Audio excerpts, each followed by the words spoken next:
दोस्तों पार्ट की स्टार्टिंग वहीं से होती है जहाँ पर प्रीवियस पार्ट फिनिश हुआ था। नेट जब रूम में जाता है तब उसे वॉन के बारे में मालूम पड़ता है। वॉन सेटिस्फाई फील करता है कि चलो थैंक गॉड ये वॉन है, कोई घोस्ट नहीं है। वो तो वहाँ से चला जाता है, लेकिन नेट वॉन पर गुस्सा कर रहा था।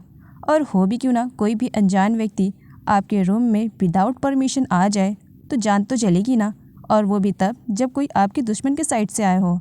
एंड यहाँ पर नेट वॉन से कहता है कि वो यहाँ पर क्यों आई है, जिस पर वॉन कहती है कि मैं यहाँ पर नेकलेस ढूंढने के लिए आई हूँ। नेट जब वॉन की तरफ बढ़ता है तब वॉन कहती है देखो बदतमीज़ी करने की तो बिल्कुल भी कोशिश मत करना, क्योंकि मैं तुम्हारी इन्फॉर्मेशन के तौर पर बता दूं कि अगर तुम मुझे अकेली महिला समझ रहे हो तो ऐसा बिल्कुल भी नहीं है। मैं अपने साथ क्रीड की पूरी टीम लेकर के आई हूँ, तो मेरे साथ थोड़ा सा डिस्टेंस मेंटेन करके रखोगे तो इसमें तुम्हारी भलाई है, वरना क्रीड तुम्हारा मार मार के भरता बना देगा। जिस पर नेट हंसने लगता है। उस क्रीड का कंपैरिजन तुम मुझसे कर रही हो? अरे अगर मैं ज़ोर से चिल्ला दूँ तो वो अपने पैंट में ही सुसु कर देगा, और तुम मुझे उसका नाम लेकर के डरा रही हो। जिस पर वॉन कहती है डरा नहीं रही हूँ, वॉर्न कर रही हूँ, और अगर लिमिट क्रॉस करने की कोशिश की अकेले लड़की जान करके तो तुम्हारे साथ बिल्कुल भी अच्छा नहीं होगा। नेट हंसने लगता है। वॉन को अंदर गए हुए काफ़ी टाइम हो चुका था, जिसे लेकर के अब क्रीड बहुत ही ज़्यादा परेशान हो रहा था। इसी वजह से वो तावान से कहता है कि एक बार उसे नेट के घर के अंदर जाने की परमिशन दे दे, लेकिन तावान नहीं जाने देता है। इधर वॉन बस किसी भी तरीके से नेट से अपनी मॉम का दिया हुआ नेकलेस लेना चाह रही थी। इसी वजह से वो नेट से कहती है कि मुझे बस अपना नेकलेस दे दो, जिस पर नेट उसे साइड में खड़े रहने के लिए कहता है कि वहाँ से हिलना भी मत, तुम्हारा नेकलेस मैं तुम्हें दे रहा हूँ। और उसका नेकलेस उसके पास लेकर के आता है। लेकिन नेकलेस देने से पहले नेट कहता है वैसे तुम जैसी मामूली लड़की के पास इतना महंगा नेकलेस, समझ में नहीं आ रही है बात, क्या चोरी वोरी करके लाई हो? तब वॉन उससे गुस्से में कहती है क्या शक्ल से मैं तुम्हें चोर दिखाई दे रही हूँ? ये नेकलेस मेरा है और मुझे वापस कर दो। जिस पर नेट कहता है क्या स्पेशल पर्सन ने दिया है? क्या उस लल्लू क्रीड ने तुम्हें दिया है? ओह अच्छा, तो अब मुझे समझ में आया, अपने बॉयफ्रेंड की दी हुई चीज़ को तुम काफ़ी संभाल कर रख रही हो। वॉन नेट से कहती है कि वो दोबारा इस तरीके से उससे बात ना करे। एंड यहाँ पर वो क्लियर करती है कि क्रीड सिर्फ उसका एक अच्छा दोस्त है, ना कि उसका बॉयफ्रेंड। अब नेकलेस के लिए छीना झपटी स्टार्ट हो जाती है। नेट उसे नेकलेस नहीं दे रहा था, परेशान पे परेशान किए जा रहा था नेकलेस के बारे में जानने के लिए। तो वहीं पर वॉन को बस किसी भी तरीके से नेकलेस चाहिए था। दोनों बेड पर चढ़ जाते हैं नेकलेस को आपस में एक दूसरे से छीनने के लिए। इधर वॉन उन लोगों की वॉइस सुन करके परेशान हो रहा था, तभी और एक बड़ी वाली मुसीबत की एंट्री हो जाती है रेडी शेडी होकर के। एंड ऑफ कोर्स वो जाई रहती है। जाई को देख करके वॉट कहता है अब तो सच में वॉट लगनी ही लगनी है। यहाँ पर वो अपनी तरफ से पूरी कोशिश करता है कि वो जाई को नेट के रूम तक ना पहुँचने दे। इसी वजह से वो उसे बाहर का रास्ता दिखा रहा था, लेकिन ऊपर से झगड़ने की वॉइस आ जाती है। एंड यहाँ पर जाई किसी की नहीं सुनती है। उसके बॉयफ्रेंड के रूम से लड़की की जो आवाज़ आ रही थी, इसी वजह से इधर रूम में पहुँच जाती है।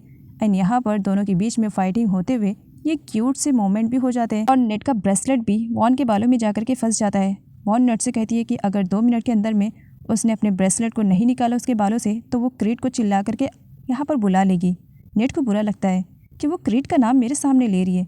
एंड उसके बाद वो यहाँ पर वॉन को परेशान करने के लिए उसके क्लोज जाने की कोशिश करता है, और इस तरीके से रिएक्ट करता है कि मानो वो अभी वॉन को किस कर लेगा। लेकिन तभी वहाँ पर जाई पहुँच जाती है और ज़ोर से चिल्लाती है, जिसकी वजह से दोनों दूर हटते हैं।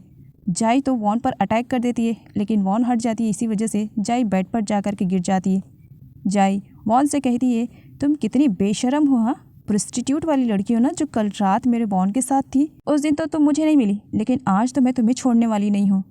तुम कैसे किसी के बॉयफ्रेंड को इस तरीके से चुरा सकती हो जिसकी लाइफ में इतनी हसीन, खूबसूरत और स्लिम वाली गर्लफ्रेंड हो? यहाँ पर जाई अपना भड़ास निकालने के लिए जो हो रहा था वो वॉन पर इल्ज़ाम लगाए जा रही थी। तब वॉन भी जाई को मुंह तोड़ जवाब दे देती है, जिसकी वजह से जाई और ज़्यादा चिढ़ जाती है। इस वजह से, क्योंकि जाई की अमीरी की वजह से कोई भी लड़की उसे कुछ बोलता नहीं था, सब उसकी अमीरी की वजह से डरते थे, लेकिन वॉन तो डट कर उसका सामना कर रही थी। इसी वजह से जाई को और भी ज़्यादा बुरा लग रहा था। एंड यहाँ पर नेट के माइंड में वॉट की सारी बातें याद आती है कि अगर उसे जाई से पीछा छुड़वाना है तो अपनी लाइफ में किसी वाइफ को ही तो एंट्री देनी ही पड़ेगी ना। नेट जब वॉन को देखता है तब माइंड में एक आइडिया आता है, और वो वॉन के कान में जाकर के कहता है कि अगर उसे नेकलेस चाहिए तो इस नेकलेस के बिहाफ में उसे उसकी वाइफ बनने का नाटक करना पड़ेगा। लेकिन वॉन अगर नेट के कहने पर उसकी वाइफ बनने का नाटक नहीं करेगी तो फिर वो नेकलेस को भूल जाए, जो कि वॉन नहीं चाहती थी। जाई के सामने नेट वॉन को अपनी वाइफ बताता है कि ये मेरी वाइफ है और मैं अब तुमसे ज़्यादा देर तक सच्चाई नहीं छुपा सकता हूँ। जाई और भी ज़्यादा बौखला जाती है। कि मैं जिस इंसान से इतना ज़्यादा प्यार करती हूँ, जिसके लिए जीने और मरने को तैयार हूँ, उसकी ऑलरेडी शादी हो चुकी है। वॉन भी नेट के इस झूठ में उसका पूरा साथ देती है और इस तरीके से रिएक्ट करती है मानो सचमुच में वो दोनों हस्बैंड वाइफ हैं। और वॉन तो नेट को हनी हनी कहने लगती है, जिसे देख करके वॉट सरप्राइज था। वॉट जाई से कहता है कि उसे अब पतली गली पकड़ लेनी चाहिए, क्योंकि किसी और के लाइफ में इंटरफेयर करने से कुछ नहीं होता है। एंड यहाँ पर जाई वॉन पर अटैक करने लगती है, लेकिन वॉट सही टाइम पर उसे वहाँ से पकड़ करके लेके चला जाता है।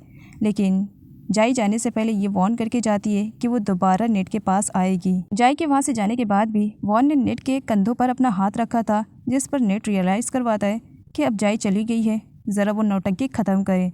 अब यहाँ पर वॉन कहती है, मैंने तुम्हारी हेल्प की ना, अब बदले में मुझे मेरा नेकलेस दो, जिसकी वजह से नेट को उसका नेकलेस देना पड़ता है।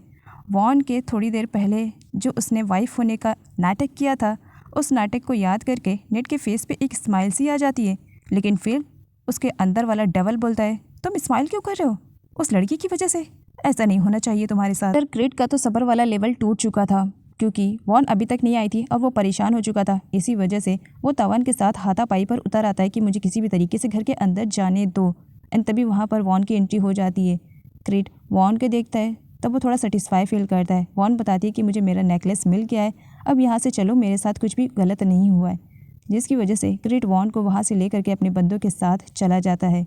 घर वापस जब आता है तब सर्वेंट उसे बताती है कि उससे मिलने के लिए पुलिस काफ़ी टाइम से उसका इंतज़ार कर रही है। पुलिस वाली न्यूज़ सुनने के बाद वॉन के तो हाथ पैर फूंक जाते हैं। उसे लगता है कि बस अब पुलिस आएगी और उसे अरेस्ट करके लेकर चली जाएगी, उसकी मॉम के हवाले कर देगी और उसकी मॉम फिर किसी बुड्ढे से उसकी ज़बरदस्ती शादी करके पूरी प्रॉपर्टी पर राज करेंगी। नेट कहता है, ज़्यादा दूर की मत सोचो, पहले हैंडल तो करने दो सिचुएशन को, मैं कभी भी तुम्हें पुलिस को ले जाने नहीं दूंगा। वॉन डरी हुई थी, वो स्टेयर्स पर छुपी हुई थी, जहाँ पर क्रिट पुलिस ऑफिसर से बात करता है। मालूम पड़ता है कि वो वॉन के लिए नहीं, वो तो बस क्रिट से कुछ बात करने के लिए आए हुए थे। क्रिट वॉन को इशारों में समझाता है कि फ़िक्र करने की ज़रूरत नहीं है, सब कुछ ठीक है। नेक्स्ट सीन में दिखाया जाता है जहाँ पर क्रिट ने जासूस लगाया था पॉल के बारे में जानने के लिए। मालूम पड़ चुका है कि पॉल मर चुका है और उसके मर्डर का इल्ज़ाम वॉन पर लगाया गया है और पुलिस हर जगह उसे ढूंढ रही है। अब इस बारे में जानने के बाद क्रिट काफ़ी परेशान हो जाता है वॉन को लेकर के। उसका सर्वेंट वहीं पर था जो सब कुछ सुन लेता है। उसके सर्वेंट का कहना था अब वॉन ने जो मर्डर किया है वो सब कुछ कहीं उसके बॉस क्रिट पर ना आ जाए, क्योंकि उन लोगों ने वॉन को अपने घर में रखा है तो पुलिस कहीं उन्हें भी अपराधी ना समझने लगे। क्रिट अपने सर्वेंट को शांत होने के लिए कहता है। नाइट में जब वो अपनी वाइफ से मिलता है तब उसने वॉन के बारे में जो कुछ भी सुना था इसके बारे में वो अपनी वाइफ को बता देता है, जिस पर उसकी वाइफ को क्रिट को लेकर के काफ़ी फिक्र होने लगती है, क्योंकि वो दोनों ही क्रिट के घर में काम करते हैं और वो बिल्कुल भी नहीं चाह रहे थे कि किसी अनजान लड़की की वजह से उनके बॉस पर कोई भी मुसीबत आए या वो जेल जाए। अब वो लोग बातें कर रहे होते हैं, तभी पीछे से वॉन आती है और सुन लेती है सब कुछ। वॉन को बहुत ही ज़्यादा बुरा लगता है। उसका कहना था कि मैं कितने अनलकी गर्ल हूँ, जहाँ जाती हूँ अपने अनलकीनेस को साथ में लेकर के जाती हूँ। एंड यहाँ पर वो डिसाइड करती है कि इन सब मैटर में वो क्रिट को नहीं फंसाएगी। तभी अचानक से वॉन के माइंड में एक धांसू वाला आइडिया आता है, जिसकी वजह से उसके फेस पे स्माइल आ जाती है। नेक्स्ट मॉर्निंग वो नेट की कार के आने का इंतजार कर रही थी। उसके कार के आने पर वो उसकी कार के सामने खड़ी हो जाती है, जिस पर नेट गुस्से में बाहर निकलता है, क्या मरने का इतना ज़्यादा शौक चढ़ा है? अरे तो दूसरे की कार के नीचे आती है, मेरी गाड़ी के नीचे आने की क्या ज़रूरत थी? वॉन यहाँ पर नेट से कहती है कि वो फालतू की बकवास करने के लिए नहीं आई, वो तो यहाँ पर नेट के लिए एक बहुत अच्छा ऑफर लेकर के आई है, जिसे एक्सेप्ट करके नेट का ही भला होने वाला है। नेट कहता है, हाँ बताओ तो तुम्हारे पास कौन सा ऑफ़र है? वॉन नेट को कहती है कि वो उसकी फ़ेक वाइफ बनने के लिए तैयार है, लेकिन इसके बदले में वो उसे उसके घर में रहने की परमिशन दे। नेट मना कर देता है, जिस पर वॉन उसे जाई की धमकी देने लगती है कि जब उसे मालूम पड़ेगा कि तुम्हारी शादी नहीं हुई है तो तुमने झूठ कहा, तब तो वो तुम्हारे गले और पड़ जाएगी। क्या चाहते हो कि वो तुम्हारे गले में और ज़्यादा पड़ जाए? अगर नहीं तो मेरे पास अच्छा ऑफ़र है, एक्सेप्ट करो और उस जाई जैसी लड़की से छुटकारा पाओ। जिस पर नेट कुछ टाइम के लिए सोचता है और मान जाता है। ठीक है, मैं तुम्हें अपनी नकली वाइफ बनाने के लिए तैयार हूँ, लेकिन हाँ इस बात का ख्याल रखना कि मैं तुम्हें उस घर में तो रखूँगा, लेकिन उस घर में रहकर तुम्हें अपना खर्चा पानी खुद ही निकालना पड़ेगा। मतलब तुम्हें वहाँ पर मुफ्त की रोटी नहीं मिलने वाली है। रोटी खाने के लिए तुम्हें उतना ज़्यादा मेहनत करना पड़ेगा और कमाना पड़ेगा। डील अगर मंजूर है तो हाथ मिलाओ, नहीं तो फिर तुम यहाँ से जा सकती हो। जहाँ तक बात रही जाई से जान छुड़वाने के लिए, तो मेरे पास बहुत सारे आइडियाज़ हैं। जिस पर वॉन हंसते हुए कहती है, हाँ तभी तो आज तक वो तुम्हारे गले ही पड़ी है। मेरे आने की वजह से देखो वो तुमसे कितना ज़्यादा रूड तरीके से बिहेव करती है। अगर इसी तरीके से चलता रहा तो जल्दी वो खुद ही तुमसे ब्रेकअप करके चली जाएगी।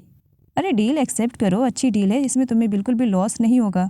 एंड यहाँ पर वॉन की बातों में नेट आ ही जाता है और उसके बाद वो और वॉन दोनों डील कर लेते हैं और एक दूसरे से हैंडशेक भी कर लेते हैं। लेकिन इस डील के अकॉर्डिंग नेट अपनी ही बात पर डटा रहता है कि वॉन को उस घर में अपने खर्च के लिए खुद ही कमाना पड़ेगा और वॉन भी एक्सेप्ट कर लेती है। इधर दिखाया जाता है सर्वेंट क्रिट के पास लेटर लेकर जाती है जो कि वॉन का लिखा हुआ था। वॉन जाने से पहले क्रिट के लिए एक लेटर लिख देती है और बता देती है कि वो उसकी लाइफ में प्रॉब्लम्स क्रिएट नहीं करना चाह रही है, इसी वजह से वो उसका घर छोड़ रही है। अब वॉन का लेटर पा करके क्रिट बहुत ही ज़्यादा परेशान हो जाता है कि पता नहीं वॉन किस हाल में होगी और इस वक्त वो कहाँ पर होगी। वो अपने लोगों से पता करवाने की कोशिश करता है लेकिन सब खाली हाथ वापस आते हैं। वॉन के बारे में कुछ भी नहीं मालूम पड़ता है। क्रिट और ज़्यादा परेशान हो जाता है। इधर नेट वॉन को लेकर के अपने घर पर आता है जहाँ पर उन दोनों को एक साथ देख करके वॉन काफ़ी खुश होता है। एंड यहाँ पर नेट वॉन के बारे में वॉन को बताता है कि ये उसकी नकली वाइफ के तौर पर इस घर में अब रहेगी, लेकिन हाँ इसके बारे में किसी को भी कानो कान खबर नहीं होनी चाहिए। वॉन कहता है यस अंकल। वॉन घर से भागी थी, उसके पास पहनने ओढ़ने के लिए बिल्कुल भी कपड़े नहीं थे। वो अपने लिए कुछ शॉपिंग करना चाह रही थी। नेट की परमिशन से वो वॉट के साथ शॉपिंग के लिए जा रही थी। वॉट रास्ते में नेट के बारे में बताता है कि जिस तरीके से मेरे अंकल दिखावा करने की कोशिश करते हैं कि वो काफ़ी स्ट्रिक्ट है, ऐसा नहीं है। एक्चुअल में वो अंदर से बहुत ही ज़्यादा सॉफ्ट है। एंड यहाँ पर नेट की बहुत सारी तारीफ़ें सुनने के बाद वॉन भी उससे इम्प्रेस हो जाती है, लेकिन रिएक्ट ऐसा करती है मानो उसे कोई भी फ़र्क नहीं पड़ रहा है। यह है मलाई, जाई की सबसे बड़ी चमची। एंड यहाँ पर जब उसे जाई की प्रॉब्लम्स के बारे में मालूम पड़ा तब वो जाई से कहती है कि उसे परेशान होने की ज़रूरत नहीं है। वो नेट के घर पर जा करके इस तरीके से सीन क्रिएट करेगी कि उस लड़की को नेट खुद ही धक्के मार करके घर से बाहर निकालेगा। इस तरीके से जाई का रास्ता साफ हो जाएगा।